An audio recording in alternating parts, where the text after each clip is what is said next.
Hello बच्चों, जैसे कि आपको पता है आरआरबी जेई के एग्ज़ाम का जो नोटिफिकेशन है वो कल से एक्टिव, मतलब नोटिफिकेशन आ गया था, उसका लिंक एक्टिव हो जाएगा फॉर्म भरने के लिए कल से। तो कल से आप लोग फॉर्म भरना स्टार्ट करेंगे। अब फॉर्म भरने से पहले आपके दिमाग में कुछ चीज़ें बिल्कुल क्लियर होनी चाहिए। जैसे सबसे पहली चीज़ है बच्चों कि आपको कौन सा जोन सेलेक्ट करना है अपने लिए। अब इसमें कई फैक्टर हो सकते हैं, देखो इसमें कई फैक्टर हो सकते हैं कि कौन सा जोन आपको जो है सेलेक्ट करना है। कुछ बच्चे चाहेंगे कि आसपास मिल जाए, घर के ज़्यादा दूर ना हो।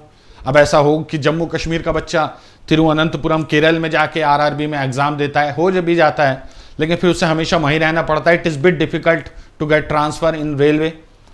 ठीक है, तो आप सुटेबली अपने हिसाब से लेंगे। कुछ बच्चे वैकेंसीज, नंबर ऑफ वैकेंसीज देखेंगे। ऑब्वियस है, जहां ज़्यादा वैकेंसीज होंगी वहां पे ज़्यादा फॉर्म जाएंगे, जहां कम वैकेंसीज होगी वहां पे कम फॉर्म जाएंगे। ठीक है, तो जोन आपको कौन सा सेलेक्ट करना है इसके बारे में बच्चों डिस्कशन में बस मैं यही कहना चाहूंगा कि आप लोग वैकेंसीज पे ज्यादा ध्यान दें तो ज्यादा बेटर है, क्योंकि घर के पास जॉब ना होने से अच्छा है घर से दूर जॉब का होना। तो ये इंपॉर्टेंट बात है बच्चों। ठीक है, ओके। दूसरी बात आपको यह ध्यान में रखना है, जैसे मान लीजिए एक बच्चे ने आरआरबी चंडीगढ़ भर दिया। मान लीजिए उसने कहा कि मैं तो आरआरबी चंडीगढ़ में भरूंगा। ठीक है, अब आरआरबी चंडीगढ़ में कौन कौन सी वैकेंसीज आई हुई हैं आपको ये देखना होगा सबसे पहले तो। जैसे कि इलेक्ट्रिकल इंजीनियरिंग में आपको पता है कंबाइन होती है मैकेनिकल इलेक्ट्रिकल की, तो जूनियर इंजीनियर जनरल सर्विस में आप भर सकते हैं बच्चों, इलेक्ट्रिकल वर्कशॉप में भर सकते हैं। सिविल में ट्रैक मशीन के अलावा किसी में नहीं भर सकते आप, आपको मैं बता चुका हूं ऑलरेडी। जो है बच्चों लास्ट में आपका वो वीडियो का लिंक आएगा, उससे चाहे तो आप लोग उससे करेक्ट कर सकते हैं बच्चों। ठीक है, तो सिविल की आप अगर देखेंगे यहां पर कौन कौन सी ऐसी वैकेंसीज हैं जिसमें आप भर सकते हैं, तो सिर्फ ट्रैक मशीन है। अच्छा, उसके बाद junior engineer carriage and wagon, ये मैकेनिकल है बच्चों, ये मैकेनिकल है बच्चों, याद रखना। ठीक है, इसमें तो आप भरेंगे ही बच्चों। इसमें आप नंबर ऑफ वैकेंसीज जरूर देखते चलेंगे किसमें कितनी। अब जैसे ये है junior engineer mechanical and mechanical workshop. ठीक है, इसमें आपने देखा टोटल वैकेंसीज 15 है। ठीक है, केमिकल मेटलर्जी इसमें आप नहीं भर सकते बच्चों। Junior engineer diesel electrical mechanical, इसमें भी आप भर सकते हैं बच्चों। इसमें आप देखेंगे टोटल वैकेंसीज 2 हैं। इस तरीके से आप लोग देखेंगे। ठीक है, डिपो मटेरियल बच्चों, डिपो मटेरियल में आप भर सकते हैं, इसमें टोटल वैकेंसीज आप देखेंगे 4 है। तो अब यहां पर आपको फर्स्ट प्रेफरेंस वो देनी होगी, उसकी देनी होगी जिसमें ज्यादा वैकेंसीज है। जैसे फॉर एग्जांपल आप देखेंगे बच्चों कि यहां पर जूनियर इलेक्ट्रिकल की जो है बच्चों कुल वैकेंसीज कितनी है, यहां पर 5 और 2, तो ये तो कम है। ठीक है, हो सकता है ये भी ज्यादा हो। ठीक है, मैं बताऊंगा अभी आपको कैसे करना है। ठीक है, तो आपको ये याद रखना है बच्चों कि आपको ज्यादा वैकेंसी वाली प्रेफरेंस पहले देनी, तो कैरियज एंड वैगन आपको अपनी फर्स्ट प्रेफरेंस में डालना होगा बच्चों, याद रखना। आरआरबी चंडीगढ़ में याद रखना। उसके बाद आप किसे डालेंगे बच्चों, 15 ये।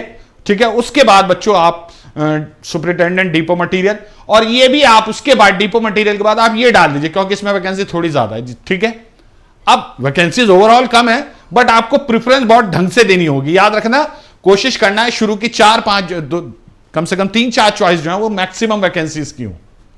ठीक है, और उसमें अपनी एलिजिबिलिटी भी जरूर देख लेना। याद रखना कि आप सिविल आप इसमें नहीं भर सकते बच्चों, केमिकल एंड मेटलर्जी असिस्टेंट में, तो आप अपनी एलिजिबिलिटी भी जरूर देख लेना बहुत ध्यान से। उसके बारे में वीडियो में बना चुका हूं कि कहां कहां आप एलिजिबल हैं। ठीक है, इसी तरीके से मान लीजिए अगर कभी ऐसा होता है, ठीक है, कभी ऐसा होता है कि यहां पर आप लोगों को वैकेंसी ज्यादा मिलती है, यहां पर कम, तब आप क्या करेंगे, कोशिश ये करना प्यारे बच्चों कि जो डिपार्टमेंट मैकेनिकल का है, ठीक है, उसे ही पहले भरना। क्योंकि क्या होगा बच्चों कि बाद में जो ट्रांसफर के मतलब प्रमोशन के टाइम पे एग्जाम होते हैं उसमें आपको समस्या होगी, तब आप सिर्फ इलेक्ट्रिकल का ही भर पाएंगे। तो समस्या कहीं है बच्चों, कोशिश ये करना कि मैकेनिकल डिपार्टमेंट पहले। आप जैसे मान लीजिए यहां पर 18 वैकेंसी है, यहां पर किसी जोन में हमने ये मान लिया कि यहां पर मान लीजिए 12 वैकेंसीज हैं, ये 12 है और ये 15 है, तो आप पहले इन 2 को भरिए, पहले इन 2 को भरिए बच्चों, उसके बाद इनको भरिए, उसके बाद इलेक्ट्रिकल की भरिए, उसके बाद मैकेनिकल की कुछ बची हैं तो वो भरिए। इस तरीके से आपको बढ़ना है। जैसे मैं एग्जांपल देख लेता हूं बच्चों, चेन्नई में बच्चों ईएमयू टीआरएस में आप भर सकते हैं, बिल्कुल भर सकते हैं। ठीक है, टीआरडी में भर सकते हैं, बिल्कुल भर सकते हैं। आपको सब डिपार्टमेंट देखना है, सब डिपार्टमेंट कौन कौन सा ऐसे हैं जिसमें मैकेनिकल एलिजिबल है, ये मैं डिस्कस कर चुका हूं आप लोगों के साथ। ठीक है। जनरल सर्विस भर सकते हैं, बिल्कुल भर सकते हैं। वर्कशॉप बिल्कुल भर सकते हैं बच्चों, ठीक है। अब यहां से पाथवे और ब्रिज आ गए, इसमें आप नहीं भर सकते।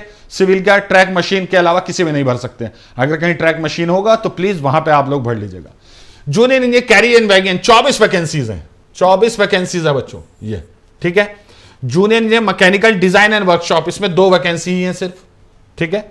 डीजल मैकेनिकल में बच्चों 3 वैकेंसी है। डीजल मैकेनिकल वर्कशॉप में बच्चों 4 वैकेंसी है, ठीक है। ये आप भर सकते हैं। वर्कशॉप मैकेनिकल में आपकी 11 वैकेंसी है। तो आपको मैक्सिमम वैकेंसी से नीचे ही आना है बच्चों, ठीक है। जैसे यहां पे 2, 3, 4 वैकेंसीज हैं, जबकि ऊपर इलेक्ट्रिकल की जो है बच्चों 9 और 7 हैं। तो आप क्या करेंगे बच्चों, 24 भरेंगे सबसे पहले, फिर 11 भरेंगे। उसके बाद बच्चों बेटर है कि 9 और 7 भरिए, क्योंकि यहां ज्यादा चांसेस होगा। कंपीट करेंगे आप, देखिए हर पोस्ट के लिए आप इलेक्ट्रिकल से कंपीट कर ही रहे हैं, क्योंकि रेलवे में, आरआरबी, जेई में आप देखेंगे इलेक्ट्रिकल मैकेनिकल की ज्यादातर वैकेंसीज कंबाइन है, दोनों एलिजिबल है हर पोस्ट के लिए। तो वो सब भरेंगे बच्चों, तो आप भी भरिए इस बार, ठीक है। कोई भी चॉइस आपको छोड़नी नहीं है, भरनी सब है जिसमें आप लोग एलिजिबल हैं, चाहे वो डिपो मटेरियल सुपरिटेंडेंट है बच्चों। 2 वैकेंसीज यहां है और ये देखिए बच्चों 40 वैकेंसी यहां है। तो सबसे ऊपर इस बार 40 वैकेंसी। आरआरबी चेन्नई जो भरेगा बच्चा, जो बच्चा आरआरबी चेन्नई भरेगा, वो मेरे ख्याल से सबसे ऊपर डिपो मटेरियल लिखिए सुपरिटेंडेंट, सबसे ऊपर। सबसे ज्यादा वैकेंसी को सबसे पहली चॉइस बनाना है, ठीक है। और सीबीटी 1 आपको फोड़ देना है, अच्छे से क्रैक करना है, ढंग से नंबर लाने हैं। बहुत मेहनत कीजिए बच्चों, खून पसीना एक कर दीजिए। अगर आपको लग रहा है ना कि ये हल्का करके काम चल जाएगा, तो देखिए पिछली बार जब बहुत अच्छी खासी वैकेंसीज थी तब इतनी मुश्किल हुई थी बच्चों को, पॉइंट कुछ नंबर्स पे, पॉइंट्स पे, फ्रैक्शंस के नंबर में। और इस बार तो वैकेंसीज बहुत कम है, तब आप क्या करेंगे। तो इस तरीके से आप लोगों को फॉर्म भरना है, सोच समझ के, ध्यान से, ठीक है। मैं इसमें अभी और रिसर्च कर रहा हूं ताकि और कोई बात पता चले तो वो भी मैं आपको कल बता दूं। जल्दी मत कीजिएगा फॉर्म भरने में। अभी देखिए बच्चों, इंफॉर्मेशन जुटाइए, समझिए किस चीज को किस तरीके से काम कर रही है, और उसके बाद ही फॉर्म भरिएगा, क्योंकि वैकेंसीज कम है। छोटी सी गलती आपको अच्छे मार्क्स लाने के बावजूद सिलेक्शन रोक देगी, ये याद रखना बच्चों। आपको बहुत अच्छे मार्क्स लाने, इस बार अच्छे नहीं बहुत अच्छे, और ऊपर से आकर आपने प्रेफरेंस में कुछ गड़बड़ की होगी तो भैया फिर गड़बड़ हो जाएगी। इसलिए ध्यान से मेरे बच्चों, ठीक है। अब आपको भी पता है कि अकॉर्डिंग टू सब डिपार्टमेंट ही आपकी वो निकलती है बच्चों, फिर कट ऑफ, ठीक है, डिपार्टमेंट की, भाई इसकी इतनी, इसकी इतनी।